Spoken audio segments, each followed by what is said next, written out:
Night ലേറ്റായിട്ട് കിടക്കണോണ്ട് തന്നെ രാവിലെ എഴുന്നേക്കാനായിട്ട് എനിക്ക് ഭയങ്കര മടിയാണ് കേട്ടോ. വേറൊന്നുമല്ല, ശിവക്കുട്ടൻ ഉറങ്ങുമ്പോഴത്തേക്ക് ഏകദേശം ഒരു 12 മണി 12:30 ആവും. പിന്നെ ആള് ഫീഡ് ചെയ്യണോണ്ട് തന്നെ നമുക്ക് ഒരു കണ്ടിന്യൂസ് ആയിട്ടുള്ള ഉറക്കവും കാര്യങ്ങളൊന്നും കിട്ടുന്നില്ല കേട്ടോ. പിന്നെ നമ്മൾ പെട്ടെന്ന് തന്നെ മുഖമൊക്കെ കഴുകി മുടിയൊക്കെ കെട്ടി അടുക്കളയിട്ട് പോയി. അടുക്കളയിൽ ചെന്നപ്പോൾ അമ്മ അവിടെ ഉണ്ടായിരുന്നു കേട്ടോ. അമ്മ ബീൻസ് തോരൻ ഉണ്ടാക്കുമായിരുന്നേ. പിന്നെ ഇന്ന് ഉള്ളിത്തീയിൽ ഉണ്ടാക്കാന്ന് ഓർത്തിട്ട് ഉള്ളി പൊളിച്ചുകൊണ്ടിരിക്കുവാണ് കേട്ടോ. ഞാൻ ഉള്ളി പൊളിക്കണ എന്നെ കണ്ടാൽ തന്നെ അറിയാലോ, ഭയങ്കര ക്ഷീണത്തിലാണ് ഞാൻ ഇരിക്കുന്നത്. പിന്നെ പെട്ടെന്ന് തന്നെ നമ്മൾ അടുക്കളയിട്ട് ചെന്നിട്ട് ഒരടുപ്പിൽ മീൻ മറക്കാൻ വേണ്ടി വെച്ചു, ഒരടുപ്പിൽ ഉള്ളിത്തീനുള്ള ഉള്ളി വരട്ടാൻ വേണ്ടി വെച്ച്. ചപ്പാത്തിയാണ് കേട്ടോ ഇന്ന് നമുക്ക് ചായക്ക് ഉണ്ടാക്കുന്നത്.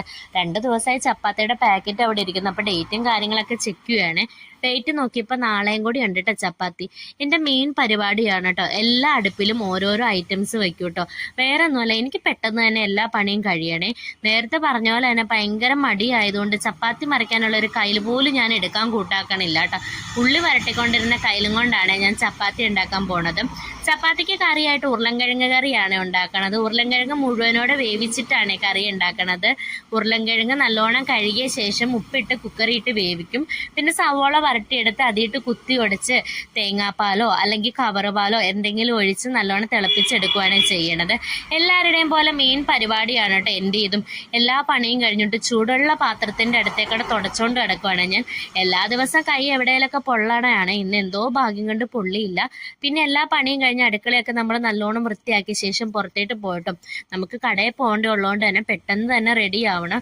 അപ്പോൾ വേഗം തന്നെ ബ്രഷ് ചെയ്ത് നമ്മൾ കുളിച്ചിട്ട് കടയിൽ പോകാൻ റെഡി ആവുകയാണേ. അന്നേരമാണ് കേട്ടോ തുണി അലക്കിയില്ല എന്നുള്ള കാര്യം ഓർത്തത്. പിന്നെ എൻ്റെ കുളി കഴിഞ്ഞിട്ട് ഞാൻ പെട്ടെന്ന് തന്നെ മെഷ്യത്തിൽ തുണിയും കാര്യങ്ങളൊക്കെ ഇടാൻ വേണ്ടി പോയിട്ടോ.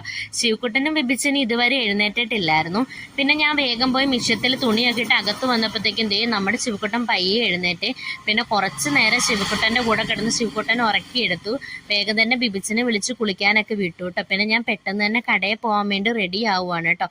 ആ സമയത്ത് ആണ്ട്രാ എൻ്റെ കണ്ണിൽ എന്തോ ഒരു സാധനം പോയിട്ടുണ്ട്. പണ്ടാരം എന്താന്ന് പോലും എനിക്കറിയാൻ പാടില്ല. പിന്നെ നമ്മൾ കടയിൽ പോകേണ്ടതുള്ളതുകൊണ്ട് പെട്ടെന്ന് തന്നെ റെഡി ആവുകയാണേ.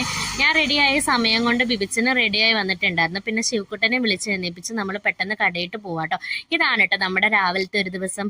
അപ്പോൾ ഓക്കെ, ബൈ, സീ യു.